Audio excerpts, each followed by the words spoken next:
Marami po siguro sa inyo mga boss ang nag-aabang ng update dito sa ating Ford Ranger Wildtrak na pinagbintangan na tampered daw po ang mileage mga boss. Well, umatras po yung nagbintang dito sa ating Ford Ranger Wildtrak, hindi daw po siya papatol sa ating post. Pero ang nangyari po kasi talaga doon, tayo lang naman po ang sumagot sa allegations niya na tampered ito.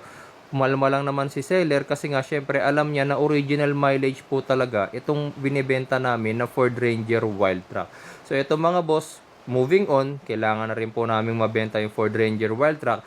Sa mga meron pa rin pong hesitation or konting doubt, pwede po kayo magdala ng kahit sinong mekaniko na gusto ninyo para i-check itong Ford Ranger Wildtrak na to.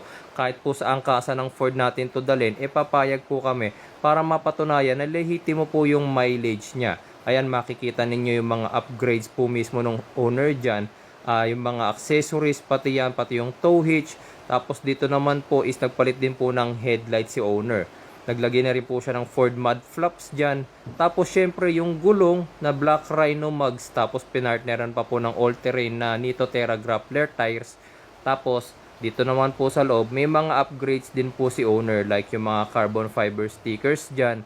Tapos napakakinis po ng loob. Meron na rin po siyang customized seat cover.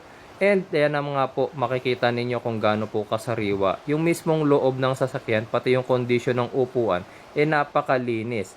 Tapos ayan po makikita ninyo. Kung mukhang lukot man yung kanyang pinakaupuan guys, is seat cover lang po yan. Pwede nyo tanggalin yung pinaka seat cover para makita nyo po yung upuan kung gaano siya kasariwa. Tapos eto na nga po, yung napaka-controversial na mileage niya. 13,000 kilometers lang po kasi talaga ang natakbo niyan.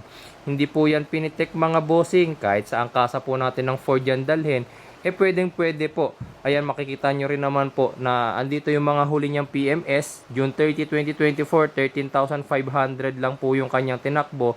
Tapos, ito pa yung kanyang mga lumang resibo. Since day 1 mga bossing is Ford Casa maintain po yan.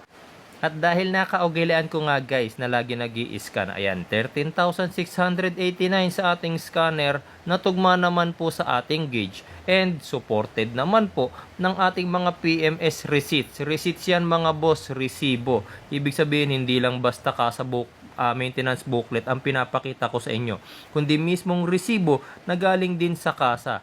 Tapos ayan pa, bukod dun sa reading ng ating scanner, ipapakita ko na rin po sa inyo yung read data stream niya mga boss. Marami po kasing sasakyan ngayon na kapag natamper na, hindi na nakikita ng scanner, pero ibahin nyo po si Ford. Si Ford kasi mga boss, yes, matatamper nila, pero nag-iiwan po yan ng traces. Traces sa scanner na kapag binasa po, nakikita pa rin po yung original niyang mileage. Ito, ipapakita ko po sa inyo yung pinaka-read data stream natin. Maglo-loading lang sandali yung ating scanner dyan. At papatunayan ko rin sa inyo na legit naman po talaga yung mileage. Kaya nga po kami nagtataka. Bakit may nagsasabi na tampered yung mileage nito? Ito po. Pupunta lang po tayo sa data stream. Tapos, vehicle odometer. And, syempre, yung total vehicle distance. Ayan.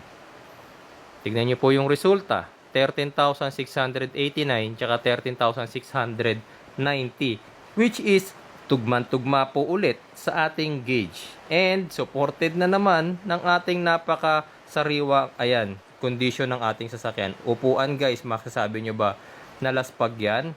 Cambio, manibela, diba? Lahat na lang mga bossing na indication na sariwa ang sasakyan nito is nakikita naman na sa mismong body niya.